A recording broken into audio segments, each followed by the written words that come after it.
podcast. So we're here at Noel in the home of Backballer. So Noel, tell us a small bit about yourself, a little bit of your background, your story, and I suppose where you started and where you're at today. Sure. Background, Jason, going right back, I grew up in countryside, County Cork, in a small farm, so grew up in that environment.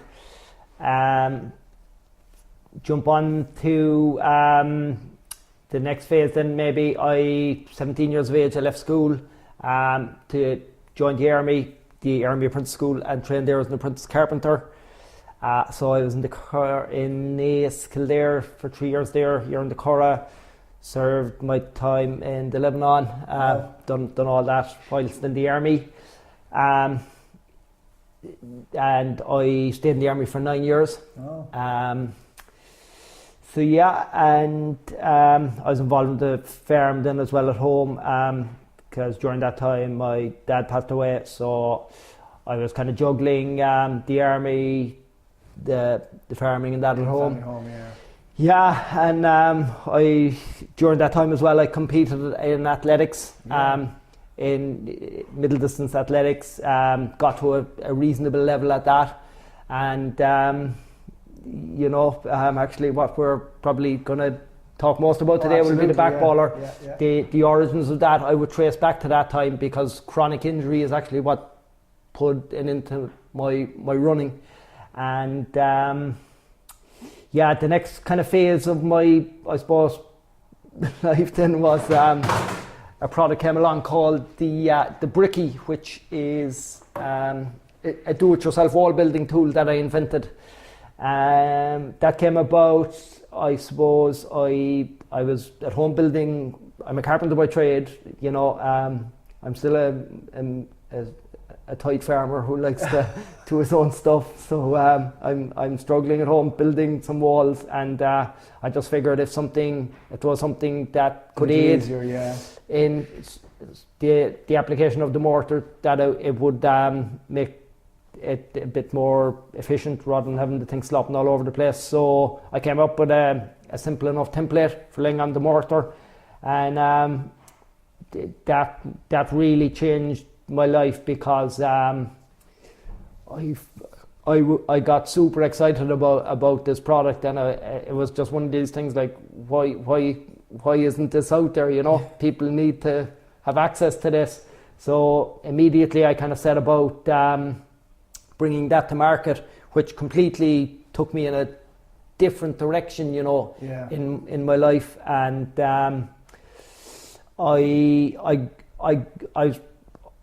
I got great feedback on it once I kind of brought it to market. We won big awards and all that, to the point, I left the Army, took this thing on full time, took in a heap of capital from individual investors to the tune of 600,000. Wow. Which was a lot of capital to pull in. When was that? When did that all take place? That took place in 2001. Really, it was the very end of the year 2000. I cut up. That's it, actually hanging up there. The first prototype. Wow.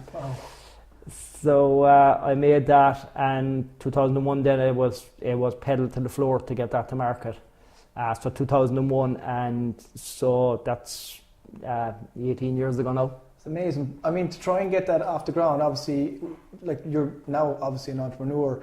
Did you always see yourself as going that route, as working for yourself, or did you feel you were going to go a different route in life after you kind of finished in the Army? What way did you see it?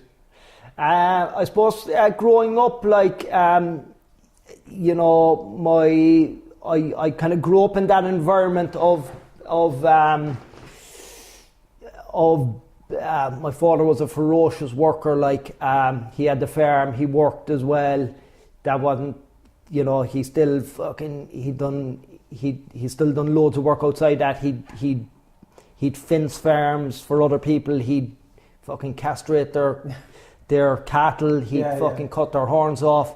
A lot of the fucking shit job that Down that dirty, real fucking hard stuff like that other people wouldn't, you know. She's I'm not doing that. Yeah. Oh yeah, he done it just all the time, like just to fucking make it, you know. Yeah. And he, you know, he was quite successful, like in that his measure was like he started out with 6 acres of land, and he ended up he'd accumulated over 100, wow. you know, and that was his thing, like farming and just working like a dog and that, like, so I grew up in that environment, and even myself, like I, you know, and he encouraged that as well, like we, you know, I had my own few pigs at the age of fucking 12, like, and you know, you buy the pig, you buy the sow, and you rear the. Sure. Yeah, so that was kind of instilled in us, and I loved it, like, and I was good at maths then as well, so I loved the idea of making a few shillings, you know. Yeah. So that was kind of always there. We chop wood and sell that during the winter.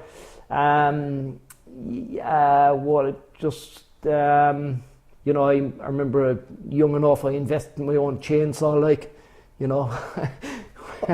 Probably. I won't ask you how young you were. yeah, but yeah, you wouldn't think twice about that kind of stuff, you know. It's just and I always kind of carried that through, like even in the army, like I'd be, you know, I remember even in training, like there was a fucking table tennis tournament one time. I set up a bookie's office around it, like, where people could bet, you know, so it was always in you, really. I think so, yeah, and I love it, like I just love the idea of seeing if we can flesh a pound out of something, you know. Yeah. And how did you get the Bricky then from its, I suppose, creation stage, inventive stage, to the market? I mean, like, where do you begin?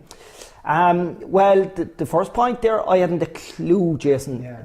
You know, and I was fierce naive, like I literally hadn't an iota. But I just started asking questions, and I was just full of fucking beans for this thing, because you knew there was something in it. Yeah, and I do you know what as well, Jason? I was seeking a change of direction as well, like, you know, because I was actually battling depression as well at this time, and I needed, you know, the wheels were coming off the running because I was so fucking injured from it. And I was actually needing something to change direction, and it just kind of came about, and I went after it, you know. So I suppose to kind of break it down, where do you go? The first thing is, it's similar to this actually. You know, I have a timber prototype there. How do I get it to this? Well, to make that framework and to make it efficiently, that's made from plastic, and it's done by a process called plastic injection molding. So you need a mold to produce that. Yeah. And the tricky bit about that is, I suppose it's very expensive is one thing, but you also kind of need to design it to have it produced. So you first you need to design it for production, and then you need to shell out considerable dough for the tooling. Now, the tooling for the Bricky at the time, and we got it built in Ireland, each set was like 120,000 euros. Wow. Or it was actually pounds when I started out, which was a massive outlay, you know. But that didn't faze me one fucking bit, like, because I was just, we're going to sell 1 million of these, like, why would you need to be worried? Up, you know. No, that was naivety at play again, like, or youthful enthusiasm, whatever you want to call it. It worked. Well, it worked eventually. It worked eventually. No, there was no. It took time. It took time before we started turning that back into money. Yeah. But yeah, the tooling was the big thing there, and then you find the manufacturer, which is actually what brought me to Shannon. There's a company in, because the Bricky was quite a big piece of plastic. Sure. There was only actually 5 manufacturers or 5 plastic shops in Ireland that were big enough, that had machines big enough to produce this. One was in Shannon, Tormac Engineering, and that's what brought me to Shannon.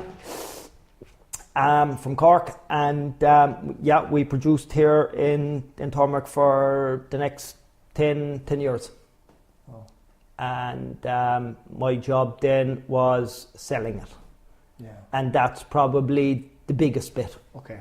You know. Yeah, I suppose getting into that, the market, tapping into the market, I suppose we can kind of touch a small bit on the Backballer and where you're at now today. Obviously, you've gone from the Bricky to the Backballer, and I have one myself. It's phenomenal. If you get an opportunity to get a go on one of these, please do, and we'll talk about that in the end. Maybe Noel, you might give us a website and all the details associated with it. But the marketing of any of these products, that must be like, I mean, you know, I suppose the Bricky during that time, Facebook would have been just kind of coming to light and all these social media places, but it was probably more old school, was it? It was 100%, Jason, 100% on the ball. There you are. It was. I got myself a van. I'd load it up and I'd drive all over Ireland anyway. Sometimes over and back to the UK, and literally you're putting product into shop and hoping it would sell. And that's how we attempted to get it to market. Yeah. Now it was a very, very slow burn, you know, because I suppose the way I was able to do it was and shops are reluctant enough to take in new stuff because they're not sure, Jesus, is this going to be sitting on my floor now unless it's going to be selling out. I'm not going to want it here, you know. Yeah. So it was a lot of the time you were putting it in kind of on a sale or return basis, okay, which was good in terms of getting it out there somewhat, but it was just jamming cash flow, and I told you I'd raked in 600,000 from investors, but I'd exhausted that and beyond it, okay. And I was running on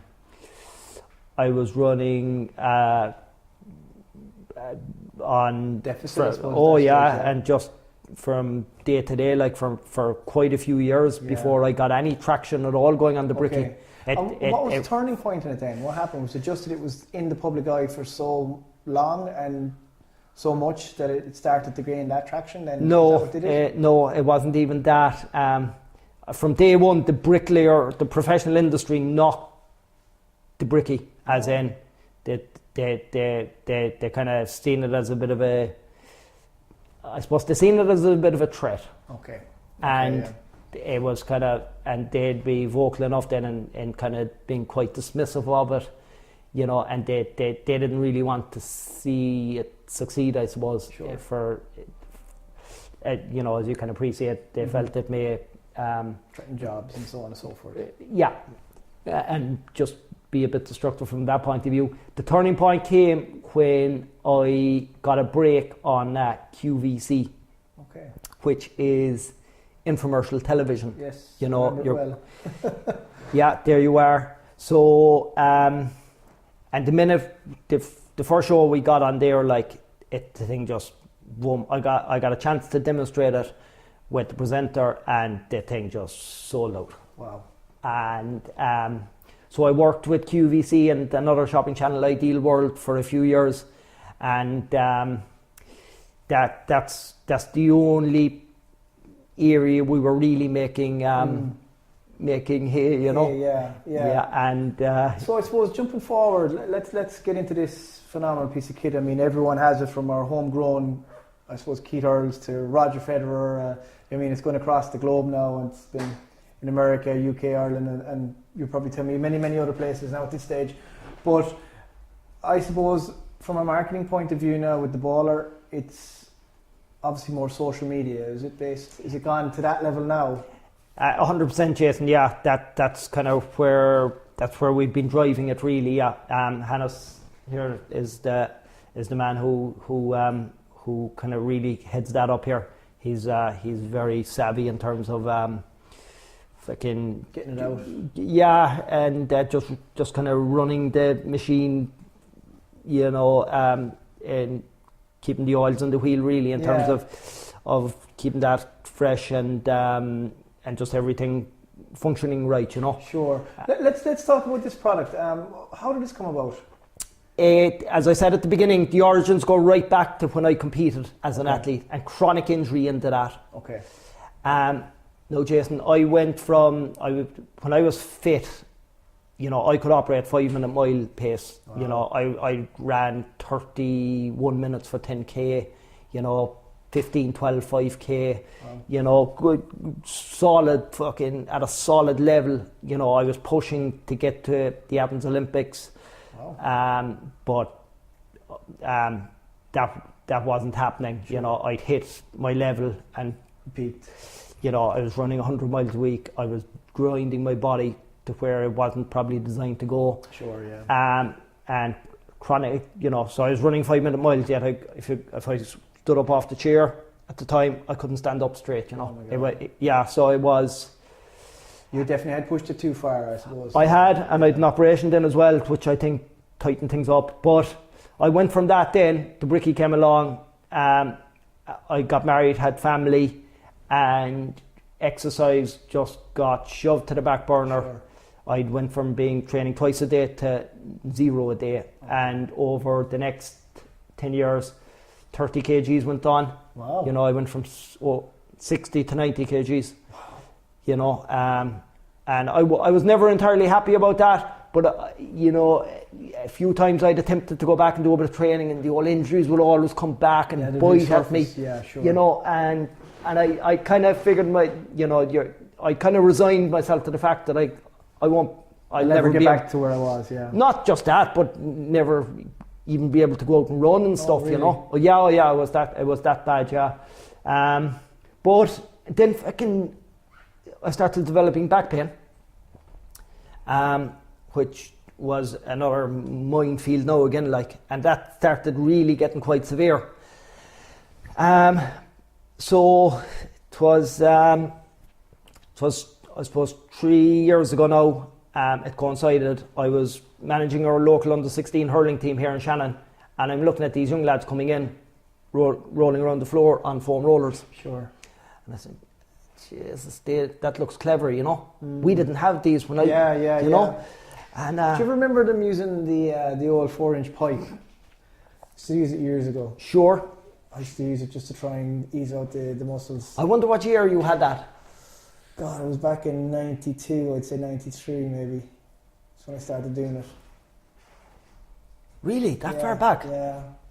Started doing it. I remember in the gym when we'd go home, we'd had a big orange 4-inch pipe. Wow. And we'd be trying to iron out the muscles, Yeah. and we'd be using it just to try and ease it out. Iron bars and everything, rolling them, trying Yeah. I'd never actually, I was never introduced to it. If it was there, I'd missed it. I was never introduced to it, Yeah. But because I suppose when the foam roller and all that came out then, it was like, oh, this is genius. Yeah. Why didn't I think of that? And it's so simple. A bit of pipe with a bit of foam wrapped around it. Yeah. But I think it kind of exploded onto the market over the period that I'd been away anyway, So it seemed like everyone had these now. So looking at the young lads prompted me to get one, and I started working with it and seeing fucking really meaningful results from this, All of a sudden things that were just locked were I was able to, out, from just consistently being able to get in and need them, Yeah. And but kind of all the whilst I was using it, I'd be rolling all over the floor, and I'd say, Jesus, this is great, but wouldn't it be better if the thing was stabilised, there's no Einstein involved in fucking in that, so I suppose maybe a bit of carpentry skills came into play there, and one day here I made a prototype. And again, it was like that Bricky moment. The light bulb just went this thing has to come to market, Yeah. Because it just took that brilliant concept of foam rolling just to another level again. Yeah. And immediately I knew, if I didn't need to do any market research to tell me that this thing could go Sure. And I suppose I had the experience of the Bricky, which surely was going to be of some benefit to me in the next phase now. And I brought another building products to market as well in the meantime, of course, Yeah. So there's that creativity there, isn't it? The whole that kind of almost modern inventor. There's that that's in you, really, isn't it? I suppose you see something and you kind of go, you know what, I can see something extra in that. Or I think it's probably in us all, Jason. Yeah. You know, but there's very few of us who take it to the next level. You know, and it's almost that like, oh sure, how would I manage to do that? But you know, I mean, going back to what you were saying about the Bricky, look what you did. I mean, you were driving literally door to door. You went and you ran with your passion. Yeah. You know, and look where it's led you to today. You know, sure. Having that, you've built that grind. You know, that's something that's very hard to. I suppose it's something that a lot of us would love to have. I think we have. You know, and I suppose we don't follow through in it, but in your case, you did. You know, and there's that drive, isn't there? There's that. Well, you know, I mean, you run your own business, so you're doing it as well. You know, it's you know, and again, it's what you're passionate about. You know, so you find your passion, you find something you believe in, and if you just cling on to that and keep working with it, you know, you're going to afford something out of it, aren't you? Yeah, well, that's it. That's it. So yeah, and you know, the experience definitely helped, and you know, we run a tight ship here now, like, you know, and it has to be, because at the end of the day, you know, it has to make money. Yeah, you know, the whole Bricky thing was a kamikaze show, like, you know, fucking I'd gotten all the money and I just burnt it, like I was hopping. I was trying to sell it in America before I was selling it here, kind of thing, and thought I could conquer the world with this thing, and not realizing the whole sales mechanics, you know, and how the selling of anything is the making and breaking of it, Jason. You know, regardless of how good it is, there's still an immense exercise to be done in communicating that message out. You know. If you were to offer someone advice in terms of developing that sales technique, what would you say to them? What would be your advice? In terms of selling? Yeah, just, you know, making that connection with people and you know, I suppose it's one thing going in and trying to sell a product, but I suppose it's another thing having that skill to be able to do it, you know. Most of us can be passionate about something. Sure. But it's convincing the other person.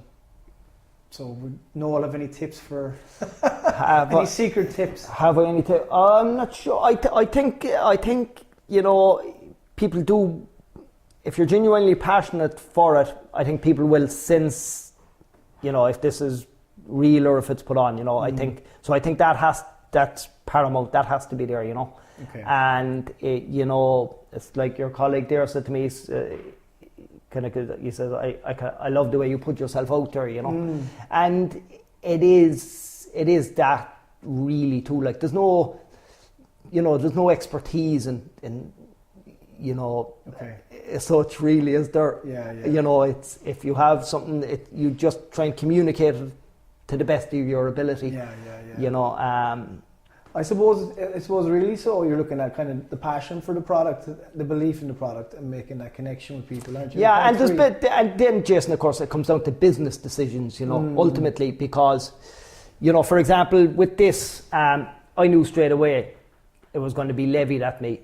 Who does this guy think he is? He's been telling us how to build walls for 20 years now. He's coming along to tell us how to fix our back problems, you know. Sure, yeah. You know, so I saw that coming, like, and so launch night here in Shannon 2.5 years ago, we had, and I'd worked with Jared Hartman, renowned therapist, in terms of perfecting this before we brought it to market, and like that now immediately because the one thing with Hartman is he really empowers his clients to look after themselves. That's a big part of his whole thing, you know. It's okay, you come and see me, that's great, but you have to go home every day and be able to look after yourself as well, you know. So he was definitely the right guy to work with, and so I got Jordan in my corner, and then if okay, it's one thing me telling you it's good, but when people see this guy's stamping it, you know, it just gave it that stamp of approval and credibility that I think it was essential in terms of getting it off to the flying start it got. Yeah.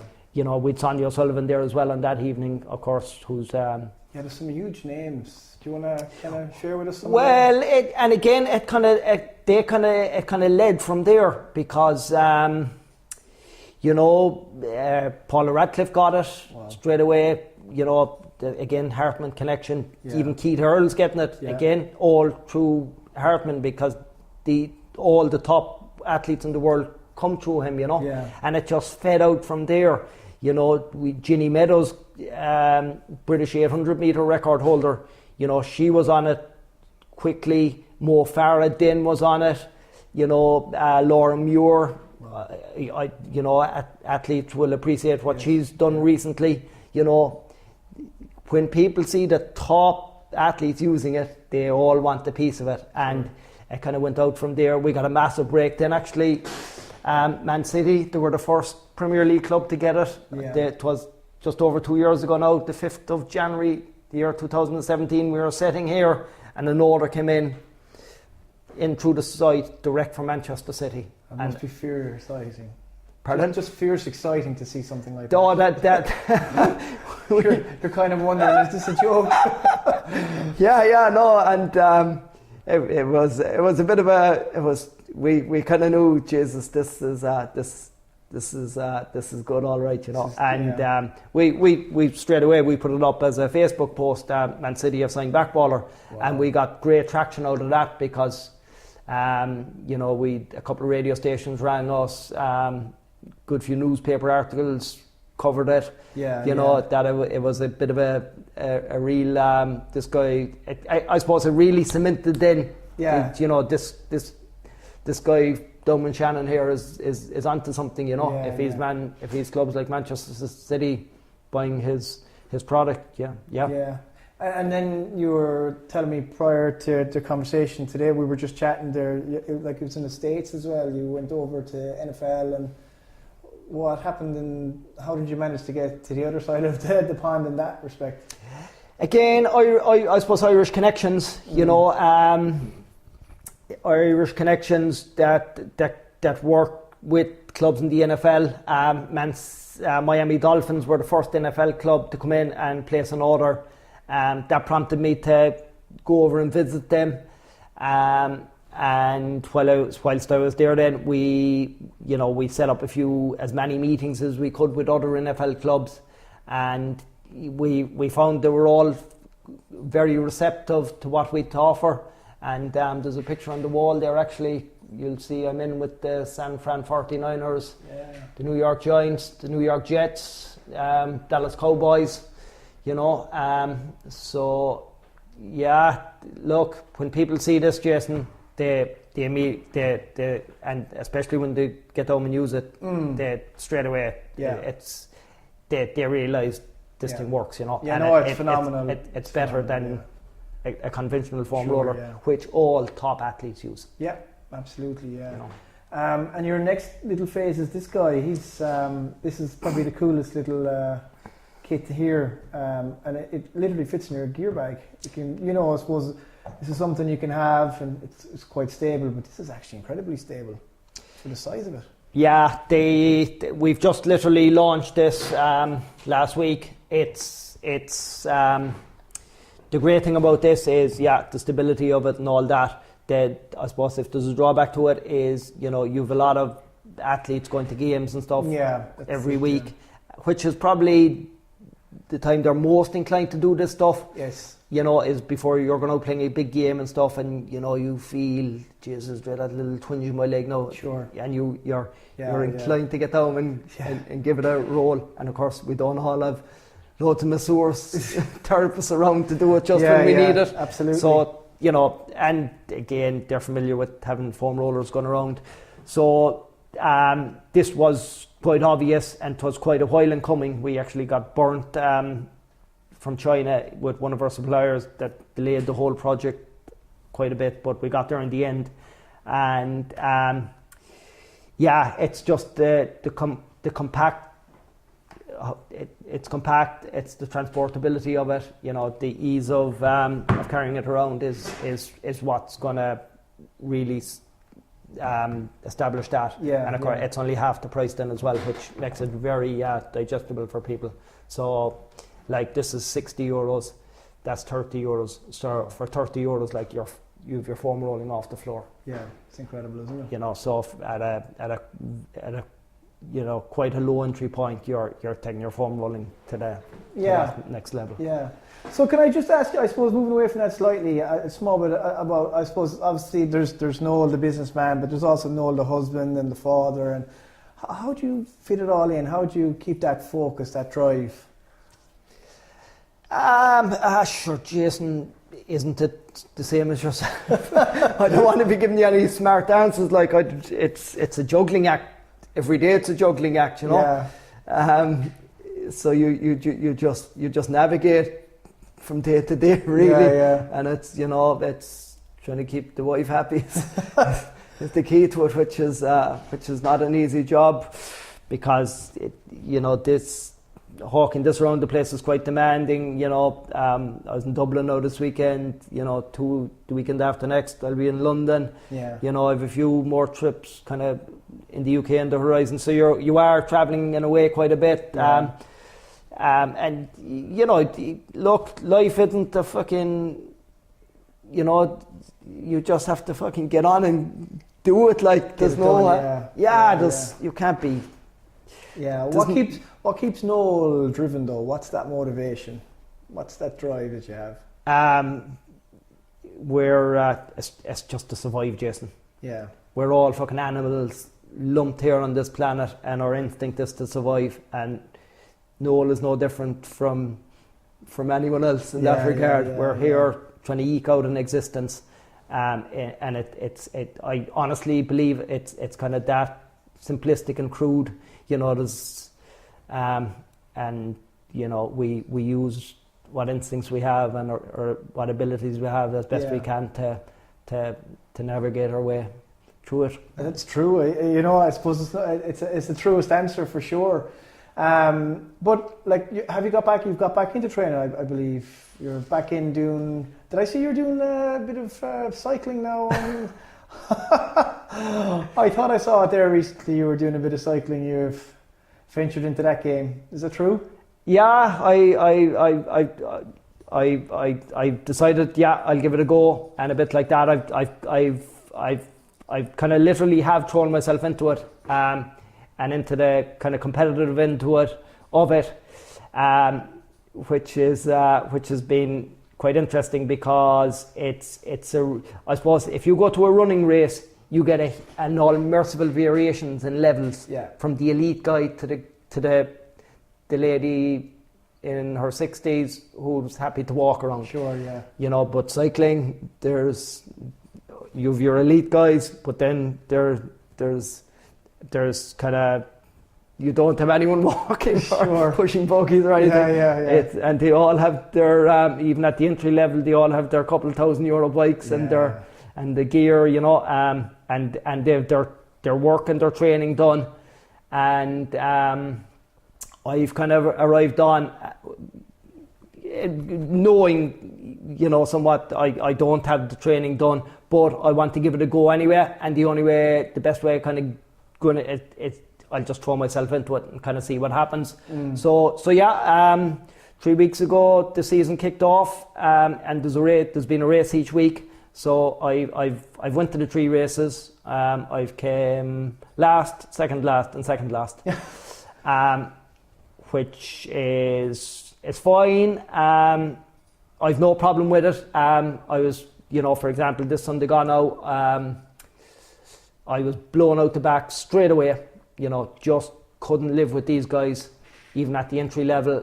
But I cycled away, done the 80k at a reasonable pace, you know, 30k an hour, and was thrilled to get that workout into me, because without the infrastructure of that being a race, there's no way you'd hop on your bike and cycle that for pump that out for 200. There's a great community spirit though in it, isn't there? It's phenomenal. There is, and that's the same with I think with maybe all sports really, but certainly I find with the running in, it's like it's these things are really fucking honest, like you know, and you're very quickly grounded, you know, because there's always someone there to just drive you into the road, like you know, if you think you've any. Is that kind of your way then of de-stressing? Is that what you do to kind of, that's your downtime? Oh yeah, look, I always loved being fit, you know,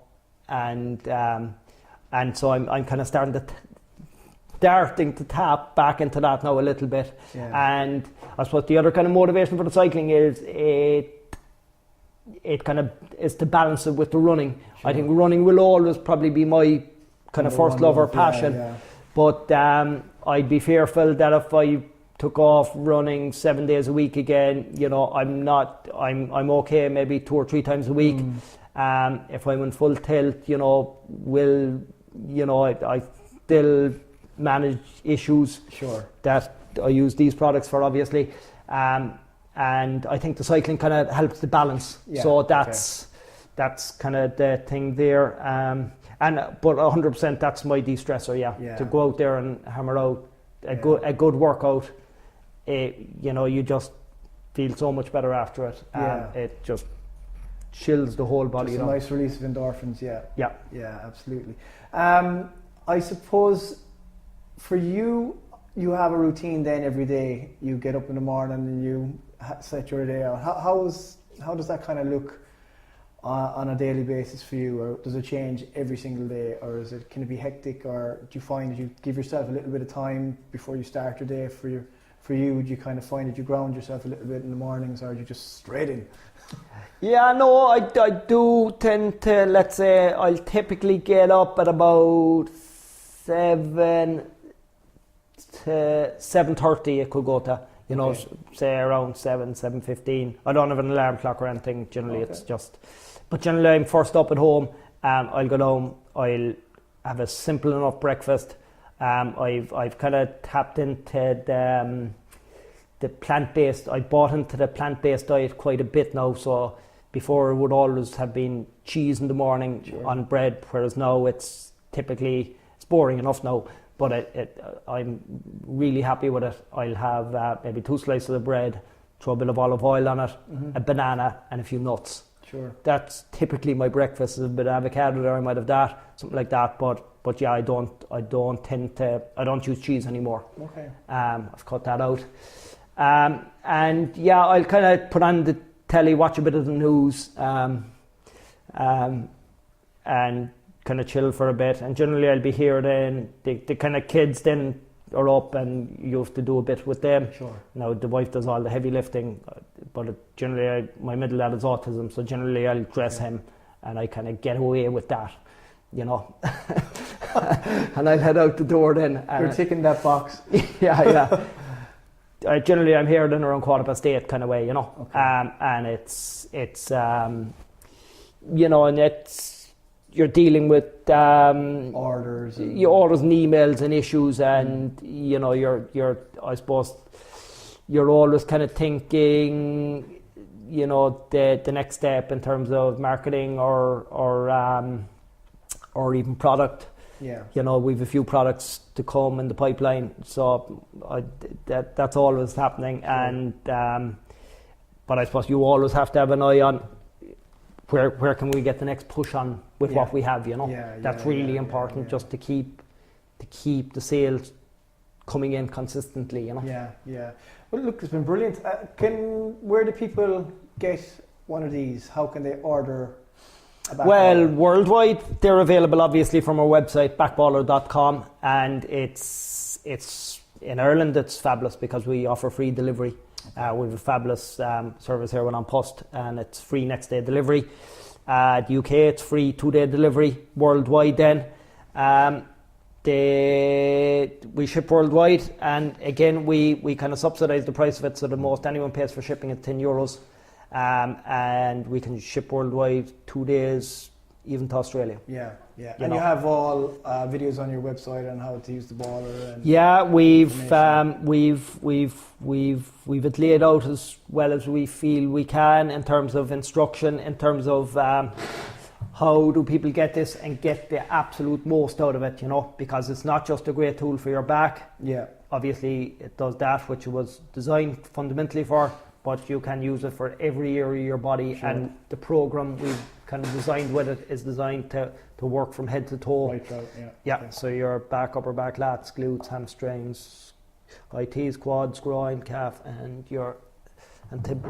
tibialis anterior on the shin. Yeah. Wow. And the muscle baller then does all of that, bearing if you are using it for the back, we don't actually really recommend it. But if you've very strong core strength and you're confident you can remain stable on it, sure. But you know, you can use it for the pec as well, where you lie on the floor and you just push your pec over it like that. And we show you how to use it on the plantar. Yeah. So if anyone suffers with plantar Well, what we fasciitis. might do actually, in just at the end of this, in a while, we might just do a little recording of you just doing it, and we can put it up as part of this podcast as well. Before we finish, And you'll do it with me? I'll give it a go. Why not? Before we finish, have you any quote you've? Quote, yeah, you sent that through. Yeah, it would be. It's something I think have the serenity to accept the things you cannot change, and the courage to change the things you can. I love it. That's very powerful. Yeah, thank you so much, Noel. I really appreciate it. Thank you, Jason. And listen, I'll shake your hand here and we'll say thank you to you for having us here today. And if you get an opportunity, by all means, please get on and check this out, because it's a very, very powerful tool to have in your toolbox. I certainly use it on a regular basis, and I know all the lads here, Declan and Jamie, use it. So absolutely get on. And listen, thanks for listening in today and watching this, and you're going to hear a lot more from this man. Keep an eye on him. There's a lot of things to come yet. Thanks again, Noel. Brilliant, Jason. Thank you. Cheers, guys.